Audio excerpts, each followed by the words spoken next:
ವಾಲ್ಮೀಕಿ ನಿಗಮದಲ್ಲಿ ಆಗಿರುವ 187 ಕೋಟಿ ಅವ್ಯವಹಾರ ಪ್ರಕರಣಕ್ಕೆ ಸಂಬಂಧಪಟ್ಟಂತೆ ಡೇ 1 ಇಂದ ಇಲ್ಲಿ ತನಕ ಯಾವಾಗ ಈ ಪ್ರಕರಣ ಬೆಳಕಿಗೆ ಬಂತೋ ಚಂದ್ರಶೇಖರ್ ಅವರು ಆತ್ಮಹತ್ಯೆಗೆ ಶರಣಾದ್ರು ಅಲ್ಲಿಂದ ಇಲ್ಲಿ ತನಕ ನಿರಂತರವಾಗಿ ವರದಿ ಮಾಡಿದ್ದು ರಿಪಬ್ಲಿಕ್ ಕನ್ನಡ. ಸಚಿವರ ರಾಜೀನಾಮೆಯಿಂದ ಹಿಡ್ಕೊಂಡು ಬಿಜೆಪಿಯ ಹೋರಾಟದ ತನಕ ಜೊತೆಗೆ ಯಾರೆಲ್ಲ ಶಾಮೀಲಾಗಿದ್ದಾರೆ, ಹೇಗೆಲ್ಲ ಅವ್ಯವಹಾರ ನಡೆದಿದೆ, ಎಷ್ಟು ಅಕೌಂಟ್ಗಳಿಗೆ ಹಣ ಟ್ರಾನ್ಸ್ಫರ್ ಆಗಿತ್ತು, ಹೇಗೆಲ್ಲ ಆಗಿತ್ತು, ಎಷ್ಟು ಜನ ಭಾಗಿಯಾಗಿದ್ರು, ಈ ಎಲ್ಲದರ ಕುರಿತಂತೆ ಇಂಚಿಂಚು ಮಾಹಿತಿ ನೀಡ್ತಾ ಬಂದಿದೆ ರಿಪಬ್ಲಿಕ್ ಕನ್ನಡ. ಈಗ ವಾಲ್ಮೀಕಿ ನಿಗಮದ ಹಗರಣದ ಕುರಿತಂತೆ ಇವತ್ತು ಇಡಿ ಎಂಟ್ರಿ ಆಗಿದೆ. ಸರಿಸುಮಾರು 20 ಕಡೆ ಏಕಕಾಲದಲ್ಲಿ ದಾಳಿಯಾಯಿತು. ಮುಂದುವರೆದ ಭಾಗ ಈಗ ಮಾಜಿ ಸಚಿವ ಬಿ ನಾಗೇಂದ್ರ ಅವರ ಆಪ್ತ ಸಹಾಯಕ ಬಂಧನ ಕೂಡ ಆಯಿತು. ಈಗ ನೆಕ್ಸ್ಟ್ ಯಾರ ಸರದಿ ಅನ್ನುವಂತಹ ಪ್ರಶ್ನೆಗೆ ಬಿ ನಾಗೇಂದ್ರ ಅವರ ಸರದಿ ಅಂತ ಹೇಳಲಾಗ್ತಾ ಇದೆ. ತೀವ್ರ ವಿಚಾರಣೆಯ ಬಳಿಕ ಅಂದ್ರೆ ಈಗ ಇಡಿ ಅಧಿಕಾರಿಗಳು ಅವರದ್ದೇ ನಿವಾಸದಲ್ಲಿ ಒಂದಷ್ಟು ದಾಖಲಾತಿಗಳ ಜೊತೆಗೆ ಒಂದಷ್ಟು ಎವಿಡೆನ್ಸ್ ಜೊತೆಗೆ ಅವ್ರನ್ನ ವಿಚಾರಣೆಗೆ ಒಳಪಡಿಸಲಾಗಿದೆ ಅನ್ನೋದರ ಡೀಟೇಲ್ಸ್ ಸಿಗ್ತಾ ಇದೆ. ಹಾಗಾಗಿ ವಿಚಾರಣೆ ಮುಕ್ತಾಯ ಆಗ್ತಾ ಇದ್ದಂತೆ ಮಾಜಿ ಸಚಿವ ಬಿ ನಾಗೇಂದ್ರ ಅವರನ್ನ ಇಡಿ ಅಧಿಕಾರಿಗಳು ವಶಕ್ಕೆ ಪಡೆಯುವ ಎಲ್ಲಾ ರೀತಿಯ ಸಾಧ್ಯತೆ ಇದೆ ಅಂತ ಹೇಳಲಾಗ್ತಾ ಇದೆ. ಹಾಗಾಗಿ ಸಹಜವಾಗಿ ಆತಂಕದಲ್ಲಿ ಬಿ ನಾಗೇಂದ್ರ, ಮತ್ತೊಂದು ಕಡೆ ದದ್ದಲ್ ನಿವಾಸದಲ್ಲೂ ಕೂಡ ನಿರಂತರವಾಗಿ ಶೋಧ ಕಾರ್ಯಾಚರಣೆ ಇಡಿ ಅಧಿಕಾರಿಗಳಿಂದ. ಎಕ್ಸಾಕ್ಟ್ಲಿ ದೃಶ್ಯ ಗಮನಿಸ್ತಾ ಇರೋದು ಇಡಿ ಕಚೇರಿಯ ದೃಶ್ಯ. ಬಿ ನಾಗೇಂದ್ರ ಅವರ ಆಪ್ತ ಸಹಾಯಕ ಇಡಿ ವಶದಲ್ಲಿ ಬಂಧಿಸಿ ಅವರನ್ನ ಕರ್ಕೊಂಡು ಹೋಗಲಾಯಿತು ಕಚೇರಿಗೆ. ಅಲ್ಲಿಂದ ನನ್ನ ಸಹೋದ್ಯೋಗಿ ನಾಗೇಂದ್ರ ಬಾಬು ಇಂಚಿಂಚು ಮಾಹಿತಿ ಕೊಡ್ತಾ ಹೋದ್ರು, ಅವ್ರನ್ನ ಫಾಲೋ ಅಪ್ ಕೂಡ ಮಾಡಿದ್ರು.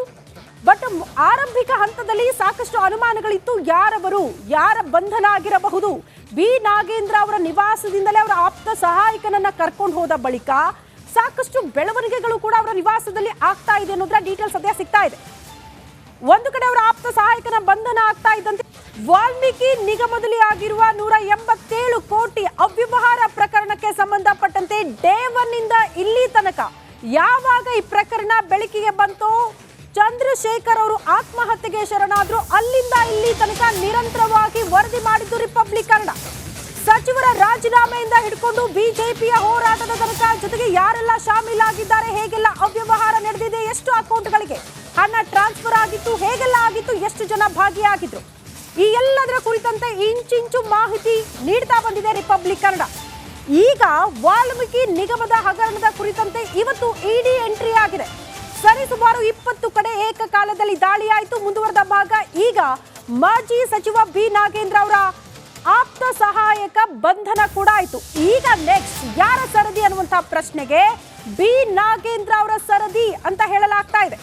ತೀವ್ರ ವಿಚಾರಣೆಯ ಬಳಿಕ ಅಂದ್ರೆ ಈಗ ಇಡಿ ಅಧಿಕಾರಿಗಳು ಅವರದ್ದೇ ನಿವಾಸದಲ್ಲಿ ಒಂದಷ್ಟು ದಾಖಲಾತಿಗಳ ಜೊತೆಗೆ ಒಂದಷ್ಟು ಎವಿಡೆನ್ಸ್ ಜೊತೆಗೆ ಅವ್ರನ್ನ ವಿಚಾರಣೆಗೆ ಒಳಪಡಿಸಲಾಗಿದೆ ಅನ್ನೋದರ ಡೀಟೇಲ್ಸ್ ಸಿಗ್ತಾ ಇದೆ. ಹಾಗಾಗಿ ವಿಚಾರಣೆ ಮುಕ್ತಾಯ ಆಗ್ತಾ ಇದ್ದಂತೆ ಮಾಜಿ ಸಚಿವ ಬಿ ನಾಗೇಂದ್ರ ಅವರನ್ನ ಇಡಿ ಅಧಿಕಾರಿಗಳು ವಶಕ್ಕೆ ಪಡೆಯುವ ಎಲ್ಲಾ ರೀತಿಯ ಸಾಧ್ಯತೆ ಇದೆ ಅಂತ ಹೇಳಲಾಗ್ತಾ ಇದೆ. ಹಾಗಾಗಿ ಸಹಜವಾಗಿ ಆತಂಕದಲ್ಲಿ ಬಿ ನಾಗೇಂದ್ರ, ಮತ್ತೊಂದು ಕಡೆ ದದ್ದಲ್ ನಿವಾಸದಲ್ಲೂ ಕೂಡ ನಿರಂತರವಾಗಿ ಶೋಧ ಕಾರ್ಯಾಚರಣೆ ಇಡಿ ಅಧಿಕಾರಿಗಳಿಂದ.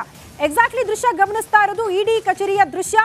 ಬಿ ನಾಗೇಂದ್ರ ಅವರ ಆಪ್ತ ಸಹಾಯಕ ಇಡಿ ವಶದಲ್ಲಿ ಬಂಧಿಸಿ ಅವರನ್ನ ಕರ್ಕೊಂಡು ಹೋಗಲಾಯಿತು ಕಚೇರಿಗೆ. ಅಲ್ಲಿಂದ ನನ್ನ ಸಹೋದ್ಯೋಗಿ ನಾಗೇಂದ್ರ ಬಾಬು ಇಂಚಿಂಚು ಮಾಹಿತಿ ಕೊಡ್ತಾ ಹೋದ್ರು, ಅವ್ರನ್ನ ಫಾಲೋ ಅಪ್ ಕೂಡ ಮಾಡಿದ್ರು. ಬಟ್ ಆರಂಭಿಕ ಹಂತದಲ್ಲಿ ಸಾಕಷ್ಟು ಅನುಮಾನಗಳಿತ್ತು. ಯಾರವರು, ಯಾರ ಬಂಧನ ಆಗಿರಬಹುದು, ಬಿ ನಾಗೇಂದ್ರ ಅವರ ನಿವಾಸದಿಂದಲೇ ಅವರ ಆಪ್ತ ಸಹಾಯಕನನ್ನ ಕರ್ಕೊಂಡು ಹೋದ ಬಳಿಕ ಸಾಕಷ್ಟು ಬೆಳವಣಿಗೆಗಳು ಕೂಡ ಅವರ ನಿವಾಸದಲ್ಲಿ ಆಗ್ತಾ ಇದೆ ಅನ್ನೋದ್ರ ಡೀಟೇಲ್ಸ್ ಸದ್ಯ ಸಿಗ್ತಾ ಇದೆ. ಒಂದು ಕಡೆ ಅವರ ಆಪ್ತ ಸಹಾಯಕನ ಬಂಧನ ಆಗ್ತಾ ಇದ್ದಂತೆ